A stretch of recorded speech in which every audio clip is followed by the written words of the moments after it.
Salut tout le monde. Alors aujourd'hui, souquez les Artemus parce qu'on s'attaque à la saga Pirates des Caraïbes. Du calme ma fille, du calme. En plus, ça veut rien dire, souquer les Artémus. Alors peut-être que vous avez déjà fait l'attraction 30 fois, peut-être que vous connaissez les 5 films par cœur, peut-être que vous savez qu'il y a un merchandising de fou autour de ces films, peut-être que vous savez qu'il y a eu des Lego autour de ces films, peut-être que vous savez qu'il y a eu des jeux vidéo, peut-être que vous savez même qu'il y a eu des jeux vidéo Lego. Mais est-ce que vous saviez qu'il y avait eu une série dessin animé? Enfin, failli avoir une série animée parce que, en fait, elle a été annulée avant même d'avoir été diffusée.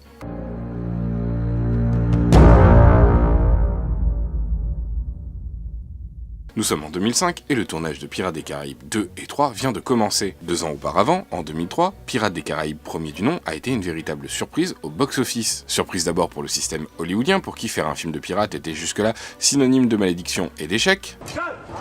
Puisqu'à cette époque-là, les échecs de Pirates de Roman Polanski et de L'île aux pirates de Rennie Harlin sont encore bien dans les mémoires. Mais bon, ce discours sur les films de pirates, c'est aussi le discours que l'on tenait sur les films de dinosaures jusqu'au succès de Jurassic Park. Mais ça, c'est une autre histoire. Mais le succès de ce film a été aussi une surprise pour son propre studio producteur, Disney. En effet, le studio ne croyait tellement plus au succès du film qu'il avait retiré son nom des préaffiches. Préaffiches qui représentaient un squelette de pirate tenant la barre seul face à la tempête, tout un symbole. Mais lorsque soudainement la malédiction du Black Pearl rentabilise 5 fois son budget, que toutes les Comic-Con se retrouvent envahies de sosies de Jack Sparrow, et que l'attraction Pirates des Caraïbes, vieille pourtant de presque 40 ans, se met à attirer les spectateurs dans les parcs Disneyland, le studio réalise qu'il a entre les mains une toute nouvelle poule aux œufs d'or et qu'il faut en profiter tant qu'elle pond. Le tournage coup sur coup des épisodes 2 et 3 commence donc un petit peu à la va-vite et selon les rumeurs sans même que le scénario ne soit fini. Hé, c'est quoi le texte ? Mais ça ne s'arrête pas là, puisque en réalité, Disney met en chantier également la production d'une série animée. Pirates des Caraïbes Swashbuckler, et le show aura même une devise, Dead Man Tales No Tales, qui sera diffusée soit peu de temps après le 2e épisode, soit peu de temps après le 3e épisode. Des accords financiers sont passés avec certaines marques pour la diffusion des produits dérivés, bref, tout est prêt. Sauf que voilà, lorsque le 2e film sort, en fait les critiques sont très mauvaises, et particulièrement aux États-Unis, et les États-Unis c'est un pays où la critique a encore du poids, est encore écoutée. Conséquence, même si dans un premier temps, le film est d'abord un énorme succès, et il rentre très vite dans la liste prestigieuse des 10 plus grands succès de l'histoire du cinéma, en tout cas à l'époque, les entrées chutent très vite, et Disney réagit immédiatement, il décide d'annuler la production de cette série animée. Et comme souvent dans ce genre d'histoire d'annulation, c'est le merchandising qui lui est déjà prêt et qui commence à sortir, qui va trahir l'existence de cette série qui aurait dû rester un secret ou en tout cas un projet inabouti. Et des produits dérivés autour de cette série, il y en avait un paquet de prévus. Entre la gamme de jouets, les décorations de chambres pour enfants, en passant par les cartes de vœux pour joyeux anniversaire, il y en avait vraiment pour tous les goûts. Alors qu'est-ce que l'on sait aujourd'hui sur cette série disparue, Pirates des Caraïbes, Swashbuckler?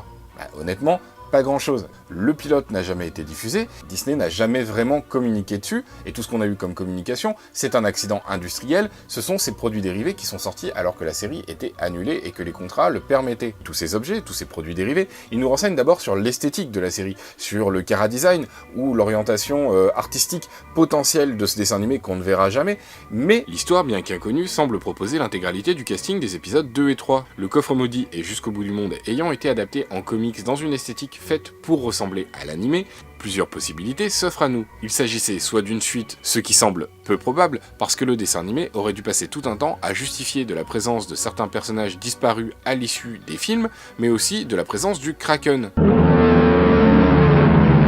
À moins qu'il s'agisse d'une aventure se déroulant entre les épisodes 2 et 3, un petit peu comme Clone Wars venait de le faire pour les épisodes 2 et 3 de la saga Star Wars. Mais cette fois-ci, difficile d'imaginer que l'on ait mis Jack Sparrow loin du reste du casting pendant toute la série, ce qui imposait évidemment la fin du 2e film et le début du 3e. Mais il est également possible qu'il fût question que cette série soit une version alternative des 2 films de la saga Davy Jones. Parmi ces objets tirés de la série, on découvre aussi au dos de certains packaging certains indices. Par exemple, on se rend compte que pendant tout un temps, le retour des pirates squelettes a été envisagé, mais aussi le retour d'autres personnages, beaucoup moins connus, comme la mère de Jack Sparrow. Pour ceux qui se souviennent, la mère de Jack Sparrow, c'est maintenant une tête réduite, accrochée à la ceinture de son père.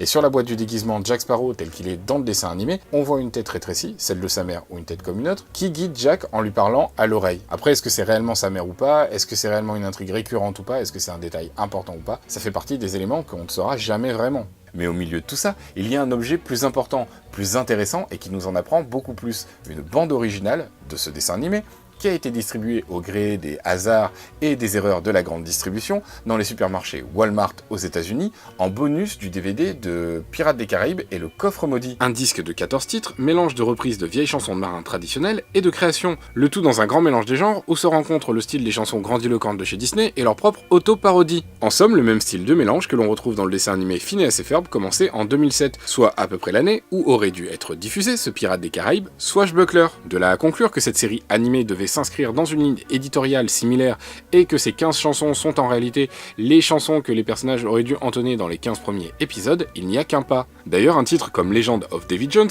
en plus d'être pile dans le registre des chansons typiques des méchants de Disney, laisse entendre des bruitages et un rire. Ce qui laisse du coup peu de doute sur le fait que l'enregistrement est en réalité un extrait du dessin animé disparu. Du coup, des titres comme Pirate King ou Pirate of the Black Tide laissent songeur sur les intrigues soit disparues, soit qui ont pu être réutilisées dans les différentes suites. Parce qu'évidemment, chez Disney, rien ne se perd. Ainsi, le chara-design des personnages, au-delà de nous orienter sur l'aspect assez délirant vers laquelle allait se tourner le show, bah ouais, il y en a une qui représente un homme de Davy Jones en train de faire du ski nautique sur une Raymanta géante, et il y en a une autre qui représente Jack Sparrow en train de chevaucher le Kraken alors qu'il a accroché des chaînes sur son dos. Et bien ce chara-design, donc particulièrement réussi, sera en partie repris pour le jeu de jouets vidéo Disney Infinity. Encore mieux, comme chez Disney rien ne se perd jamais réellement, la phrase d'accroche du show, Dead Man Tells No Tales, reprise elle-même de l'attraction d'origine,